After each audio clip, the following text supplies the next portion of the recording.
समझते हैं थोड़ा सा अपने शरीर के अंदर जो रेस्पिरेटरी ट्रैक्ट होता है, रेस्पिरेटरी ऑर्गन्स जो इन्वॉल्व है हमारे रेस्पिरेशन में, उनके बारे में। आप 10 से 15% रेस्पिरेशन आप यहीं पे समाप्त कर सकते हो अगर आप ये जो 1 से लेकर के 9 तक नंबरिंग किया हुआ है इन सबको रट लो। ये हमारा रेस्पिरेटरी ट्रैक्ट है, यानी कि ये वो रास्ता है जिसके सहारे ऑक्सीजन जाने वाली है हमारे बॉडी के अंदर। तो ये आप सारे रट लो, इसी ऑर्डर में रखना है।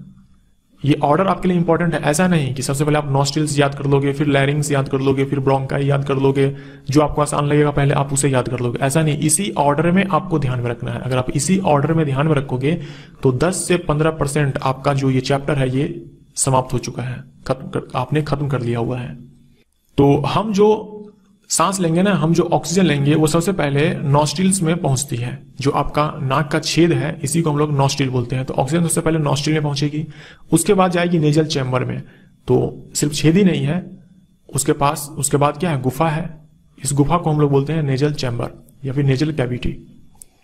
तो ऑक्सीजन नेजल चैम्बर में पहुंचेगी, उसके बाद फेरिंग्स में जाएगी, ग्रसनी में, उसके बाद पहुंचेगी लैरिंग्स में, उसके बाद पहुंचेगी ट्रैकिया में, उसके बाद पहुंचेगी लंग्स में। आप बोलोगे लंग्स तो यहां लिखा ही नहीं है। लंग्स नहीं लिखा है, लंग्स के अंदर भी कहां कहां कैसे कैसे ऑक्सीजन पहुंचने वाली है उन सबको मैंने यहां लिख दिया हुआ है।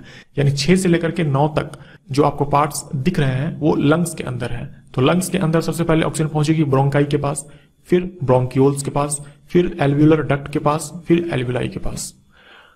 एल्वुलाई के बाद ऑक्सीजन पहुंच जाएगी ब्लड में, फिर इस ब्लड से ऑक्सीजन पहुंचेगी सेल में, और उसके बाद होगा ग्लूकोज पे वार।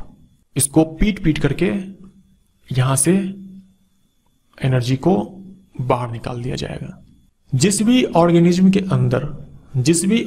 के अंदर लंग्स हमारा श्वसन अंग होता है, वैसे तो श्वसन अंग ये सारे ही श्वसन अंग ही है, लेकिन जो मेन श्वसन अंग है, अभी हम लोग पढ़ेंगे कि एक श्वसन अंग के पास कौन कौन से गुणधर्म होते हैं, कौन कौन से खासियत होते हैं, उन सब के बारे में हम लोग पढ़ेंगे।